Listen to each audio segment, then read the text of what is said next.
Je vous salue, chers frères et sœurs, dans le nom de notre Seigneur Jésus. Amen.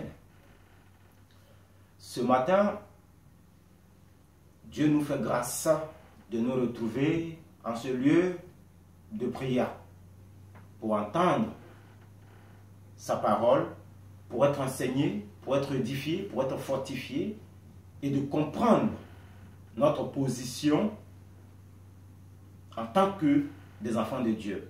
Amen. Nous allons prier le Seigneur pour sa parole qui va nous enseigner, qui nous dispose, qui nous rend attentifs pour ce message de ce matin. Nous prions. Éternel notre Dieu, notre Père, nous voulons te rendre gloire, honneur et élévation. Merci Dieu d'Abraham, Dieu d'Isaac et Dieu de Jacob. Toi, tu as dit que mon peuple périt faute de connaissance, éternel notre Dieu. C'est pourquoi ce matin, nous sommes là, éternel notre Dieu, pour écouter ta parole. Nous sommes là ce matin, Père Tout-Puissant, pour être enseignés, afin que nous ne périssions pas, pour comprendre quelle est la valeur de celui qu'on appelle fils de Dieu, la valeur de celui qu'on appelle chrétien. Viens Seigneur, occupe cet espace, viens Dieu d'Abraham, occupe le cœur de tout un chacun de nous, transforme ces cœurs de pierre en cœurs de chair et sème à l'intérieur de notre cœur ta parole, ta connaissance, afin que face à l'adversité, nous sachions nous défendre, nous puissions triompher en tant que des enfants de vainqueurs. Viens et dépose ton esprit pour nous disposer. Au nom de Jésus, nous t'avons prié. Amen. Amen. Alors bien aimés, ce matin, nous allons écouter un test. Un enseignement qui va nous faire du bien. Un enseignement qui va tirer notre attention. Un enseignement qui va nous faire comprendre, oui, le rôle de celui qu'on appelle Satan. Alors bien aimés, avant de lire le test ce matin, nous allons chercher à comprendre cet homme qu'on appelle Satan. Je dis bien cet homme parce que je le mets en tant qu'un homme, puisque quelqu'un qui parle, qui travaille avec beaucoup de pression, beaucoup de détermination, tout simplement pour gagner un nombre de personnes pour aller avec eux dans le lieu qui lui est réservé. Nous parlons de Satan. Alors, qui est Satan? Satan est celui dont dans le passé fut le premier ministre de qui? De Dieu. Satan est celui à qui Dieu a attribué énorme de pouvoir pour pouvoir travailler dans son gouvernement. Satan est celui-là qui, arrivé à un moment, voulait occuper même la place du Dieu suprême. Donc, fut le premier coup d'État dans le ciel pour occuper le poste de qui? De Dieu. Ce qui fut fatal pour lui, et donc Satan va se retrouver quoi? Sur la terre. Satan va être précipité, Satan va être renvoyé, Satan va être démis de ses fonctions par le Dieu suprême.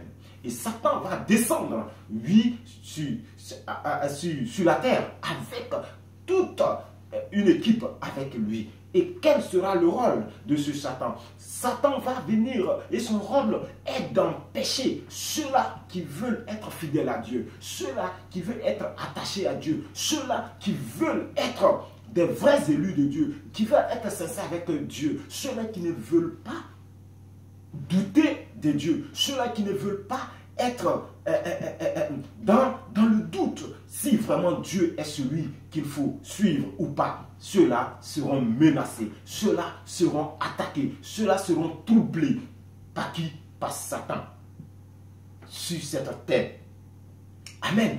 Alors, Satan, donc on décrit parfois, d'autres disent qu'on l'appelle le père du mensonge, d'autres disent qu'on l'appelle le blasphémateur, d'autres disent qu'on l'appelle l'ange déchu, d'autres disent qu'on l'appelle le calomniateur, celui qui calomnie les autres, d'autres disent qu'on l'appelle l'oppresseur, d'autres disent qu'on l'appelle. Il y a tant de noms qu'on attribue à ce type appelé Satan. D'autres disent qu'on l'appelle le serpent, le rusé.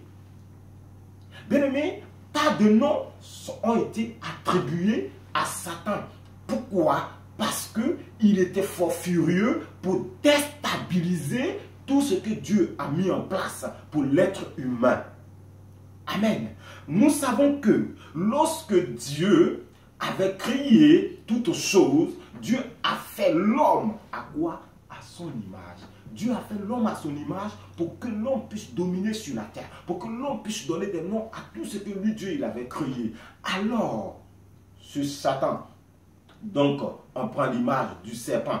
La Bible va nous dire, dans ce texte que nous allons maintenant lire, va nous parler de ce Satan. Donc on parle de cet ancien premier ministre, donc on parle aujourd'hui, qui fait ravage, oui, dans la vie des enfants élus des dieux. Nous allons lire le texte pour comprendre qui est cet homme et qu'est-ce qu'il fait et pourquoi il le fait. Nous partons tous, nous prenons nos Bibles et nous partons dans le livre de la Genèse. Genèse, ce matin, Genèse chapitre 3, les versets 1 que je lis. Nous écoutons la parole de Dieu. Le serpent était le plus rusé de tous les animaux sauvages que l'Éternel Dieu avait créés. Amen. Il dit, le serpent était le plus rusé de tous les animaux sauvages que l'Éternel Dieu avait créés. Dans d'autres livres, on le dit qu'il avait fait. Il dit à la femme, Dieu a-t-il vraiment dit que vous ne mangerez aucun des fruits des arbres du jardin? Dieu a-t-il réellement dit que vous ne mangerez pas de ce fruit du jardin? Satan pose la question à qui? Il pose la question à la femme. Et à quelle période Satan pose cette question à la femme? Nous allons chercher tous à comprendre à quelle période et à quel moment et dans quelles circonstances Satan profite pour poser cette question. Prions le Seigneur. Dieu Tout-Puissant, dispose-nous et donne-nous le discernement de comprendre ce texte. Et comprendre ce texte est notre Dieu. Donne, Père, à ton serviteur que je suis, est notre Dieu, la capacité de pouvoir donner l'explication sur cet enseignement à ton peuple. Merci parce que ta grâce nous accompagne. Au nom de Jésus. Amen. Alors, bien-aimés, vous savez, Satan savait que après sa démission, après son échec, après son coup d'état manqué, il n'y avait plus de bonne relation auprès de Dieu. Il avait perdu toute valeur auprès du Dieu suprême. Alors, Satan va se rendre compte que Dieu va donner une certaine valeur à une autre personne, à un grand homme fait à l'image du Dieu suprême, qui était Adam. Et Adam ne fut pas seul à cette époque. Adam fut avec son épouse qu'on appelait Ève. La Bible dit que Dieu venait chaque soir, se promenait dans le jardin d'Éden avec Adam. Ils échangèrent, ils parlaient, ils causaient, ils faisaient tout. Adam recevait des enseignements, il recevait beaucoup de choses de la part de Dieu. Et sans doute, il les transmettait à son épouse, qui était Ève. Alors, à quelle période Satan va venir déstabiliser ces personnes? On nous dit que un jour, Satan va aller trouver qui? La femme, donc Ève, dans le jardin, si on veut bien dire, dans la maison. Et Satan, il arrive, il trouve que monsieur est allé au travail. Il trouve que Adam est allé au travail, qu'Adam n'est pas là. Satan constate que la femme est restée seule, sans son mari, à cette heure-là. Satan va entrer dans la maison de Adam et Ève, et il va trouver Ève. Il va lui dire, est-ce que Dieu a réellement dit que vous ne devrez pas manger du fruit de cet arbre? Est-ce que Dieu a réellement dit cela? C'est pourquoi, bien aimé, notre thème de ce matin se base sur ce mot. Dieu a-t-il vraiment dit? Il pose la question à qui? À Ève. Dieu a-t-il réellement dit? Est-ce que Dieu a vraiment dit que vous ne mangerez pas de ce fruit, du fruit de cet arbre? Amen. Mais dans quel contexte Satan parle? Dans quel sens Satan veut parler? Pourquoi Satan pose cette question à Ève?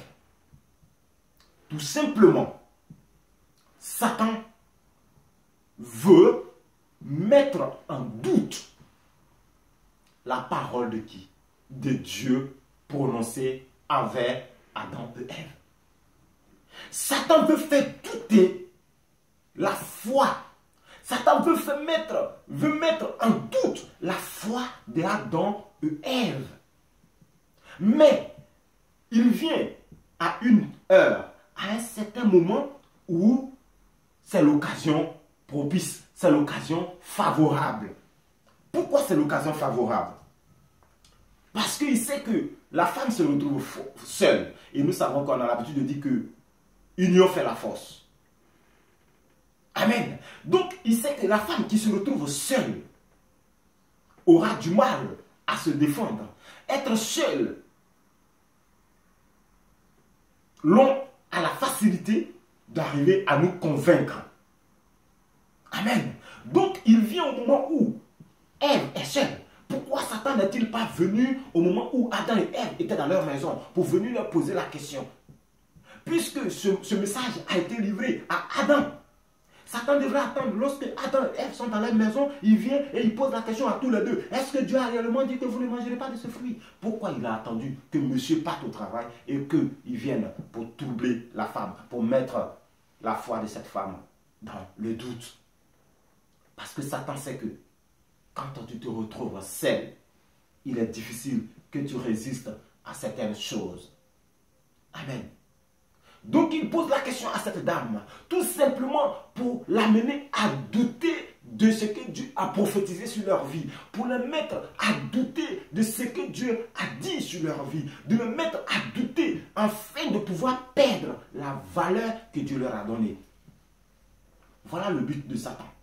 Voilà pourquoi Satan fait cette démarche avec Adam et Ève. Mais il ne peut pas le faire lorsque Adam et Ève vivent ensemble à ce moment-là. Il ne pouvait pas le faire parce que s'il le faisait à ce moment-là, il allait échouer. C'est pourquoi Satan a attendu que l'autre s'écarte et que la femme se retrouve seule. C'était le bon moment pour frapper. C'était le bon moment pour Satan pour frapper. Et Satan va réussir son coup. La Bible dit que la femme lui a répondu pour dire, oui, effectivement, Dieu nous a dit, vous mangerez de tout ce qui est dans le jardin. Vous mangerez de tout ce qui est dans le jardin, mais vous ne mangerez pas du fruit de l'arbre de la connaissance. Parce que le jour où vous allez mourir, vous allez manger, vous mourrez. Amen. Vous mourrez. Et Satan va encore pousser pour dire, Dieu sait que vous n'allez pas mourir, mais il sait que le jour où vous allez manger, vos yeux vont s'ouvrir. Vous serez comme des dieux. C'est pourquoi Dieu vous interdit de manger. Dieu est en train de vous mentir. Mangez et rien ne va vous arriver. Amen. Bien-aimé, la femme va commencer à se poser des questions dans la tête. La femme va commencer à se faire des idées dans la tête. Elle va dire, mais est-ce que Satan n'a-t-il pas raison? Est-ce que Dieu n'était pas en train de nous mentir? Est-ce que vraiment ce que Dieu a dit là, est-ce que c'est vraiment vrai? Satan va commencer à semer le doute dans le cœur de Ève. Et finalement, il va gagner du terrain parce qu'il n'y avait pas quelqu'un là pour soutenir cette dame. Il n'y avait pas quelqu'un là pour lui dire non, attends, Satan est en train de mentir. Non, ne faisons pas cela. Et la femme, elle seule, va céder et va manger le fruit. Et lorsqu'elle va manger, son mari va arriver. Et lorsque son mari va arriver, elle va en donner à son mari. Et les deux vont consommer le fruit interdit. Et vous avez vu que lorsque Dieu a commencé à poser des questions à ces deux-là, Satan n'était pas. Il est parti. Lui qui les a induits en erreur, lui qui les a blagués, lui qui les a fait croire que Dieu était menteur et que s'ils mangeaient, ils allaient devenir comme des dieux. Et que les deux étaient dans les problèmes. Satan était où? Il a disparu. Il les a laissés dans la merde. Et il s'est cassé. C'est comme ça qu'il fonctionne, ce monsieur. C'est comme ça qu'il fonctionne, ce type. Bien aimé, Satan, aujourd'hui, cherche à détruire les enfants de Dieu qui ont mis leur confiance en Dieu. Vous comprenez? Satan ne peut jamais venir te perturber lorsque tout va bien chez toi. Bien aimé, lorsque tu réussis à tes concours, lorsque tu réussis à tes examens, lorsque tu réussis au niveau du boulot, lorsque dans ton foyer, tout est stable, tu t'attends avec ton mari, tout se passe bien, Satan ne vient pas. Mais lorsque vous vous échangez des mots, lorsque monsieur perd son emploi, lorsque ma soeur en Christ ou mon frère en Christ, tu perds ton concours ou tu rates ton examen de bac, en ce moment-là, Satan sait que tu es dans une situation de faiblesse. Il sait qu'en ce moment-là, vraiment, tu es un peu touché. Satan profite de cette occasion-là pour pouvoir s'aimer le doute en toi. Satan profite de cette occasion-là pour te faire croire que, ma soeur, ce concours-là, tu ne peux jamais l'avoir. Tu pries, ça fait des années que tu pries. Pourquoi tu ne réussis pas ce concours? C'est parce que tu n'es pas faite pour ce concours. Tu n'es pas faite pour réussir ce concours. Tu n'es pas faite pour réussir à cet examen. C'est pourquoi toujours tu échoues. Parce que Satan sait qu'en ce moment-là, tu es cher. En ce moment-là, tu as atteint de quelque chose. Il cherche à te détruire. Pourquoi Satan veut détruire Job? Pourquoi il dit à Dieu, po. Il dit c'est parce que tu as béni Job. C'est parce que Job est dans une position de joie. Parce que Job est content. Parce que tout marche pour Job. C'est pourquoi il croit en toi. C'est pourquoi Job est fidèle en toi. Essaie de toucher à la vie de Job. Et tu verras. Vous comprenez? Satan sait que lorsque nous sommes en joie, lorsque tout marche pour nous, il ne peut pas nous atteindre. Il ne peut pas s'approcher de nous. Donc Satan, il attend. Il la érode. Il attend que un événement se produise. Un événement de négatif se produit dans notre vie. Et il sait qu'en ce moment-là, nous ne sommes pas solides. Il profite là pour semer le doute en nous. Pour que nous doutons de notre foi. Pour que nous doutons de la foi en Dieu. Pour que nous doutons de notre avenir. C'est ce qu'il a fait pour Ève. Il a vu qu'Adam n'était pas là. Il a dit c'est le moment. Il faut profiter pour la faire douter de la parole que Dieu a prononcée. Et il réussit son coup. Nombreux sont des chrétiens aujourd'hui qui sont tombés plus bas. Parce que soit ils ont réussi, ils ont échoué à un examen, ou soit ils n'arrivent pas à trouver un homme dans leur vie, ou soit ils n'arrivent pas à trouver une femme dans leur vie, ou soit ils n'arrivent pas à réussir à avoir un boulot. Et ils sont en train de réfléchir. Ils vivent des moments difficiles. Et Satan vient pour les ensommer. Il vient pour vous faire douter de votre foi en Dieu. Il vient pour vous faire douter de votre confiance en Dieu. Bien-aimé, il ne faut pas l'accepter. Bien-aimé, c'est dans les moments difficiles que Dieu regarde la foi de ses enfants. Dieu a dit à Satan, oui, fais tout ce que tu veux à Job, mais ne touche pas à sa vie. Dieu veille sur nous quand nous sommes dans les épreuves. C'est pourquoi Satan profite à ce moment de difficulté que nous traversons pour nous détruire, pour nous faire douter de Dieu, pour semer le doute en nous, pour nous détruire complètement. Bien-aimé, c'est le plan de Satan. Aujourd'hui, tout va bien chez toi. Satan, vous voyez que Satan ne peut pas s'approcher de ta maison. Mais demain, quand quelque chose va changer dans ta vie, quelle sera ton attitude?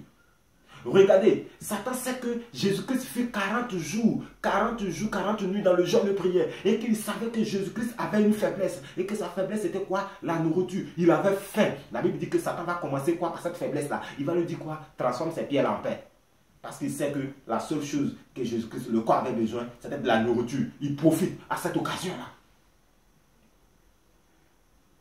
Bien-aimé, Satan attend que tu sois dans une situation de difficulté pour qu'il profite pour t'ensommer, pour semer des doutes en toi, pour semer des inquiétudes en toi, pour semer des lamentations en toi. Va-t-il l'accepter? Et quand tu l'acceptes, ta vie de prière prend un coup. Tu es dans le flou. Tu ne sais même plus qui tu es, bien-aimé. Oui, Satan te pose la question. Est-ce que Dieu a-t-il réellement dit que si tu es chrétien, tu vas réussir dans ta vie? Est-ce que Dieu a-t-il réellement dit que si tu lui fais confiance, tu vas réussir? Est-ce que tu es sûr que tu vas vraiment réussir si tu fais confiance à Dieu? Ma soeur, si tu es maligne, mon frère, si tu es malin, cherche à avoir un marabout, cherche à avoir un féticheur. Parce que devenir chrétien, être chrétien, ce n'est pas une assurance pour que tu réussisses. Et Satan sème le doute dans la vie de beaucoup de chrétiens. Aujourd'hui, ils sont malheureux parce qu'ils ne savent pas dans quel sens marcher. Ils ont le doute qui les a envahis.